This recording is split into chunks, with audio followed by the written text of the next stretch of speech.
പറഞ്ഞൊരു ഒരു ദുആയുണ്ട്. ആ ദുആയുടെ ഒരു പ്രത്യേകത നോക്കണേ. ബിസ്മില്ലാഹിർ റഹ്മാനിർ റഹീം.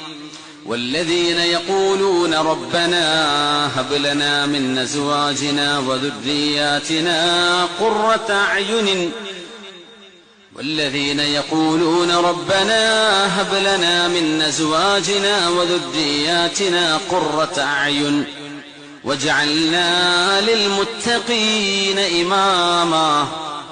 ഇങ്ങനെ ദുആ ചെയ്യുന്നവരും അല്ലാഹുവിന്റെ ഇഷ്ടപ്പെട്ടവരാണ്. എന്താ ദുആ ചെയ്യേണ്ടത്? റബ്ബനാ, ഞങ്ങളുടെ രക്ഷിതാവായ അല്ലാഹുവേ. ഈ ദുആ പഠിച്ചു വെക്കണേ. റബ്ബനാ ഹബ് ലനാ മിൻ അസ്വാജിനാ വദുർരിയാതിനാ, ഞങ്ങളുടെ ഭാര്യയിലും, ഭാര്യ പറയാണെങ്കിൽ ഭർത്താവില്, സൗജ് ആണിനും പെണ്ണിനും പറയും. അല്ലാഹുവേ, ഞങ്ങളുടെ ഭാര്യയിലും ഭർത്താവിലും, വദുർരിയാതിന, നീ ഞങ്ങൾക്ക് നൽകിയ മക്കൾ, നൽകാൻ പോകുന്ന മക്കള്, അതൊക്കെ അർത്ഥമുണ്ട് അവിടെ.